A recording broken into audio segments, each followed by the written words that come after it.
السلام علیکم، پاک وائس اسٹوریز میں آپ سب کا خوش آمدید۔ تو چلتے ہیں اس کہانی کے آخری قسط کی طرف۔ عمر کی اس وضاحت سے بھی پہلے اشوا پھول کی طرح ہلکی پھلکی ہو چکی تھی۔ تمام تر بدگمانی کے بادل چٹ گئے تھے۔ وہ جو زندگی سے ہی مایوس ہو چلی تھی، اپنے زہریلی سوچوں سے نجات پا کر پھر سے گویا تر و تازہ ہو گئی۔ آپ اگر مجھے بھی عروسہ اور عمر کا معاملہ بتا دیتے تو میں اتنے دن انگاروں پر تو نہ سوتی۔ اتنی محبت کرتی ہو مجھ سے؟ عمر نے شرارتی انداز میں پوچھا۔ میری محبت پر شک ہے؟ اب تو بالکل بھی نہیں۔ اس نے کانوں کو ہاتھ لگائے۔ آپ نے کبھی مجھ پر اعتبار کیا ہی نہیں، اپنا سمجھا ہی نہیں، نہ عزت ہی نہ محبت۔ اگر ہمارے درمیان اتنے فاصلے نہ ہوتے تو عروسہ اور عمر کی بات آپ کے توسط سے ہی صحیح مجھ تک ضرور پہنچتی۔ وہ شکوہ کیے بغیر نہیں رہ سکی تھی۔ یہ ایک الزام ہے مجھ پر، محبت اور عزت کے بغیر 15 سال گزار دی ہے کیا؟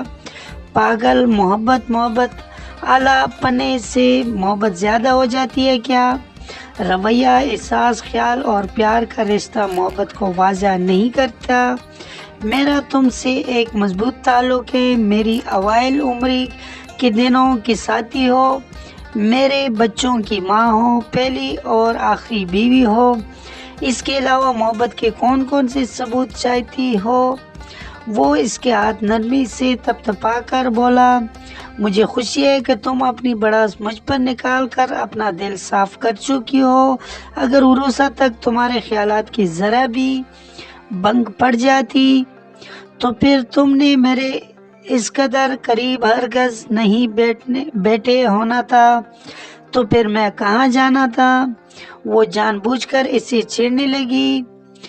رہنا تو پاس ہی تھا مگر دور دور، یعنی میں اپنا بیڈ روم الگ کر لیتا۔ کیا سچی؟ وہ حیران ہوئی۔ ہاں، میں عروسہ سے کبھی تمام عمر نظر نہیں ملا سکتا تھا۔ وہ میری بہن ہی نہیں، مجھے اولاد سے بڑھ کر عزیز ہے، اور میں شرمندگی کے اس بوجھ کو اٹھانے سے قاصر ہو جاتا۔ اب تمہارے چہرے پر ہوائیاں کیوں اڑ رہی ہے؟ ایسا کچھ ہوا تو نہیں؟ سو غم نہ کھاؤ بلکہ خوشی مناؤ، اللہ نے تمہارے من کی مراد پوری کی ہے۔ ارے وہ ہے کہاں؟ یہ ایمن اور عروسہ اس کا کچھمر نکال دے گی۔ میں اسے لے کر آتا ہوں، تم اتنے میں نام سوچ رکھو۔ عمر گویا سر پر ہاتھ رکھ کر بھاگا تھا۔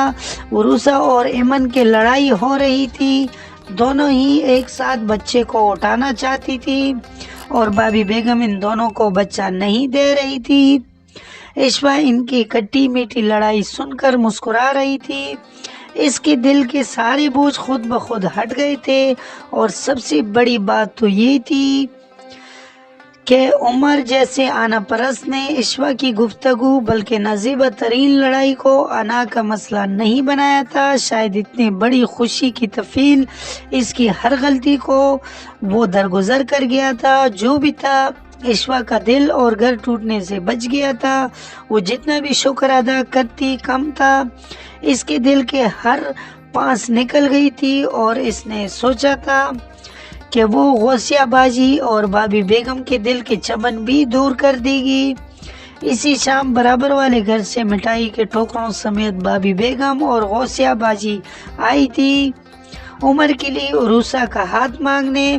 اشوا نے غور کیا تو اس سے احساس ہوا بظاہر غوثیہ باجی عمر کے مجبور کرنے پر آ تو گئی تھی، مگر نوری کے حوالے سے ان کے تفکرات ہنوز قائم تھے۔ شاید وہ اس بات سے خوفزدہ تھی کہ کماؤ بیٹا کی شادی ہو گئی تو ان کی بیٹیوں کا بھلا کیا بنے گا۔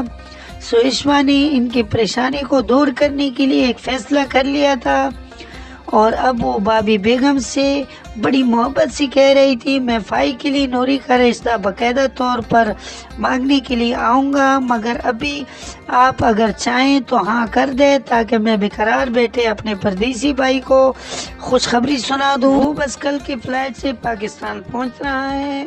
ادھر غوثیہ باجی اور بابی بیگم کے منہ حیرت سے کھل گئے تھے، مارے خوشی کے ان سے بولا نہیں گیا۔ نوری کے رشتے کے باتیں ہوتی ان کا رویہ عروسہ سے بے حد اچھا ہو گیا تھا۔ ادھر عمر بابی بیگم سے نہ جانے کس بحث میں مصروف تھا۔ بابی بیگم، کیا یہ اچھا نہیں ہوتا کہ اس گاؤدی کا نام آپ کچھ اور رکھ لیتے؟ یہاں تو اس گونچو کے نام کی وجہ سے بڑے بڑے فساد اور طوفان اٹھتے رہ گئے ہیں۔ بابی بیگم ایک جیسے نام رکھنے کی تسمیہ بتانے لگی۔ ہم نے سوچا نام کا بڑا اثر ہوتا ہے، کلثوم کا بانجا خوبصورت بھی ہے اور لائق بھی۔ پوتے کی پیدائش سے پہلے ہی عمر امان نام میں نے سوچ لیا تھا تاکہ یہ کچھ نہ کچھ تو کلثوم کے بانجے پر پڑے۔ شکل نہ صحیح، دماغ تو اس نے تمہارے جیسا ہی لیا ہے، انہوں نے پرجوش انداز میں کہا۔ پاپا، تو پھر ہم بھائی کا نام بھی عمر جونیئر رکھ لیتے ہیں۔ ایمن نے بہت پتے کی بات کی تھی۔ عروسہ کانوں پر ہاتھ رکھ کر چلا اٹھی۔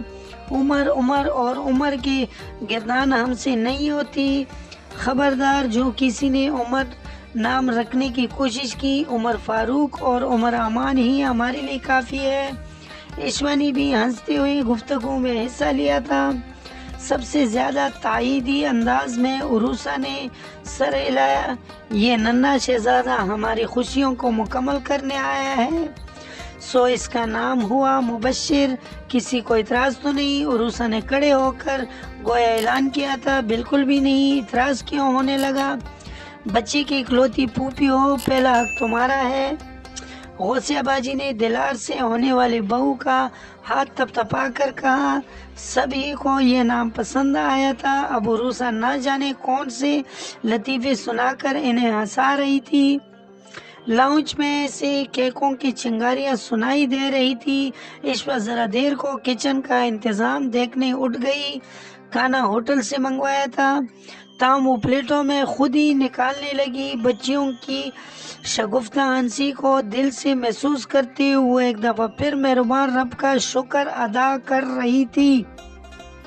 امید ہے آپ لوگوں کو یہ سٹوری کا آخری قسط پسند آیا ہوگا۔ اگر پسند آیا تو ویڈیو کو لائک کر لیں، کمنٹ میں اپنے رائے کا اظہار ضرور کر لینا اور چینل کو سبسکرائب کر لیں، بیل نوٹیفیکیشن کو آن کر لیں تاکہ ہمارا آنے والا کہانی کا قسط آپ کو بآسانی پہنچ سکے۔ اگلے قسط میں پھر انشاءاللہ ملاقات ہوگی۔ اللہ حافظ۔